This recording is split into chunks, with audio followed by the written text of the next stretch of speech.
Hey y'all, welcome back to my channel.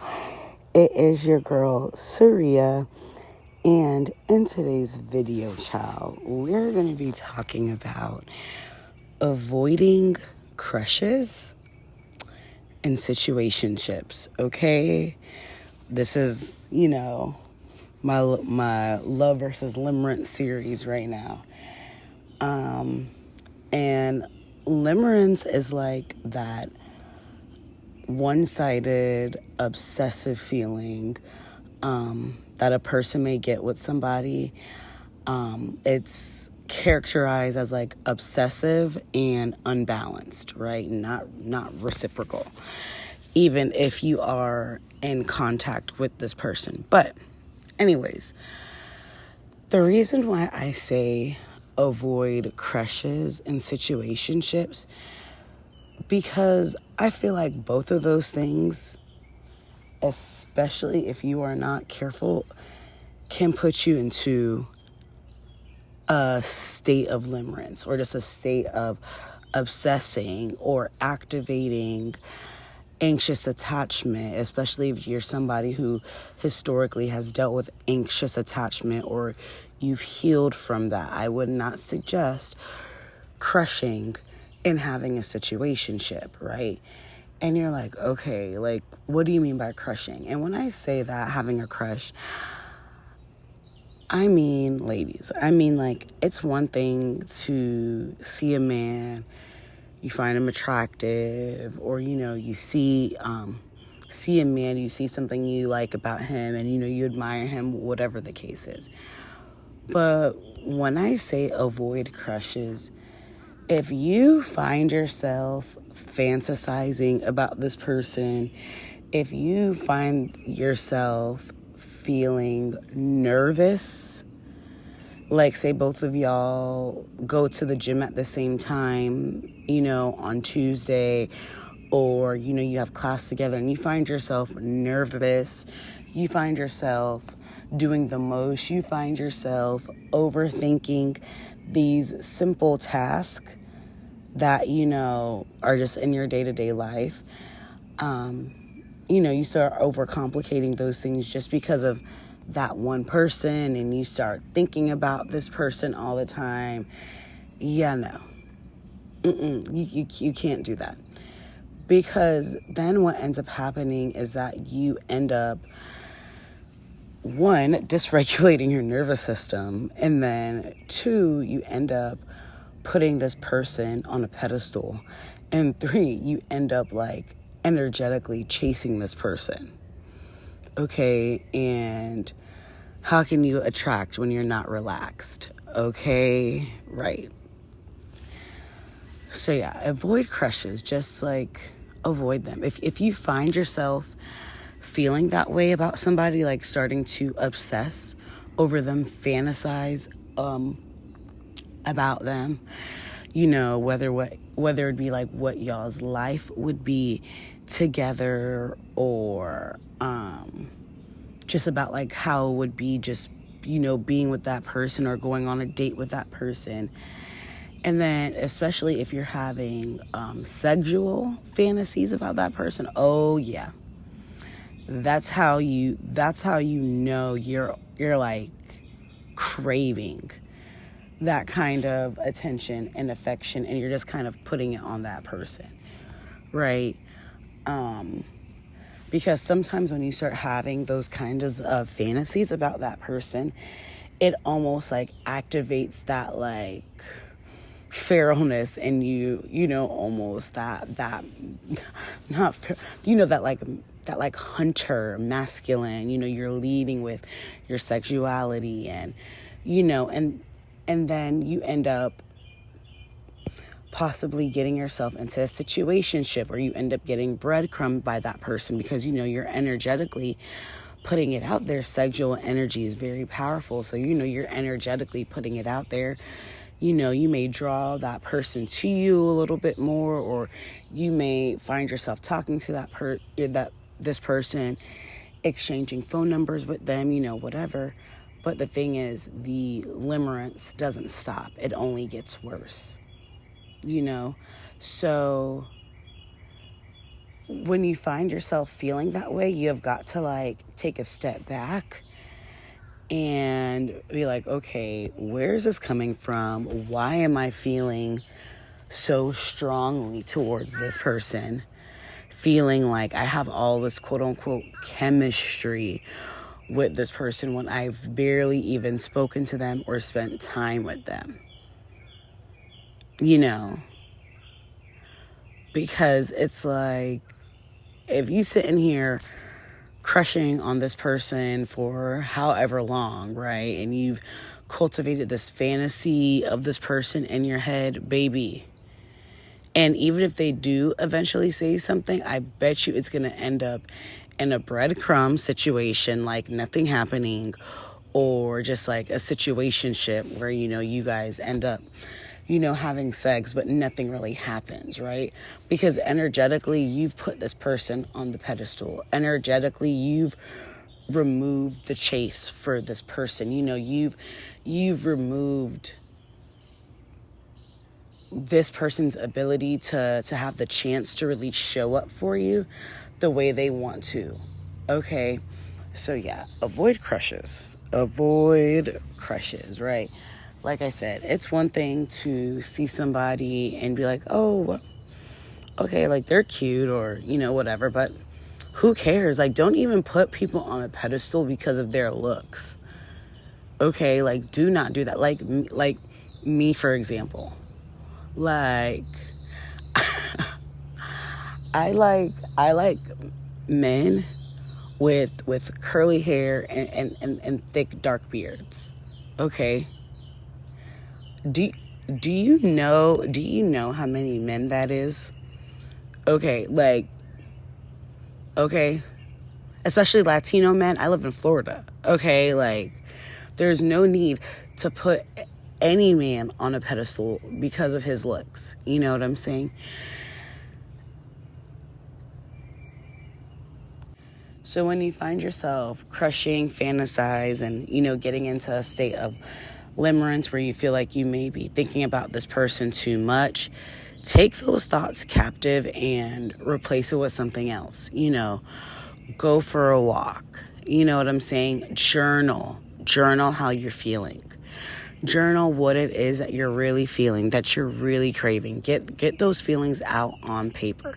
But don't go daydreaming about that person, stalking that person's social media. And another one is, do not spend all your time talking to your friends about this person. Because you know what I noticed? When you sit there and you just talk to your friends about a guy, especially when it's like nothing has happened between you and this man, like, and okay, I get it. Somebody might be saying, oh, okay, well, what if your friend picks up on something when you're vetting it?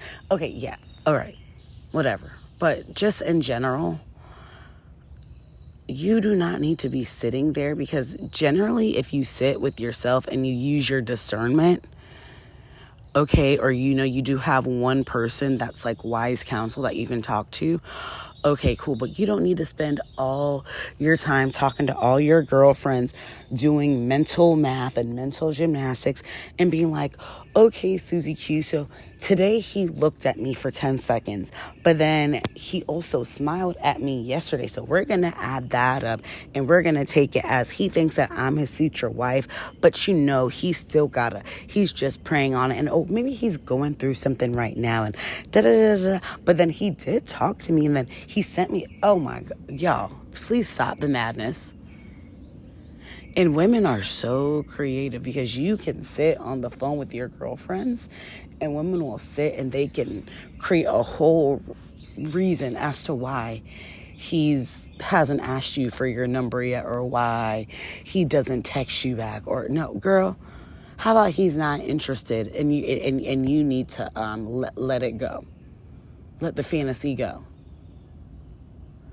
Okay? So yeah, do not sit there and talk to your friends all day, every day.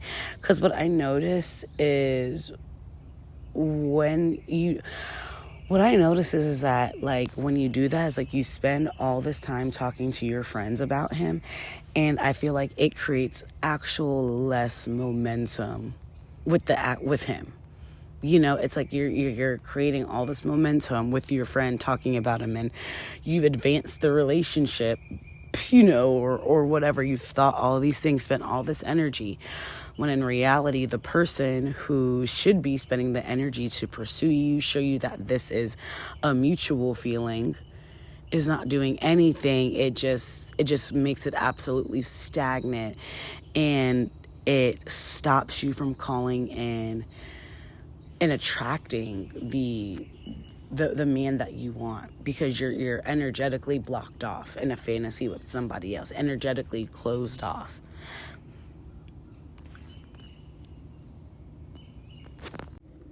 Now, situationships, you want to avoid those, okay? Because especially if you have healed from anxious attachment, healing from it, or just, you know, in general, honestly, like, you can find yourself getting into that state of limerence from a situationship. You know, granted, because I've heard some women say, okay, you know, they just like the casual sex and the casual relationships, but I feel like for most people, most women especially, it's not really the most healthy, because, like, for example, you're in a situationship with this man, right? So that means that there's already like a low level of commitment. And when I say a low level of commitment, I really mean like a low level of interest, right?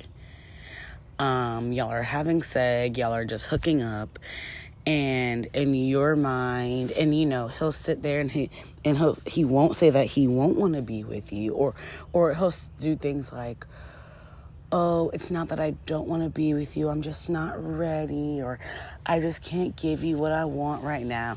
But then, you know, you sitting there on the phone with your homegirl for however long that this is going on. Girl, I know that, and you know, I want more. I'm getting tired of this, but at the same time, he won't leave me alone. So it must mean something. Yeah, it means you keep opening your legs for sex. That's what it means. That's exactly what it means.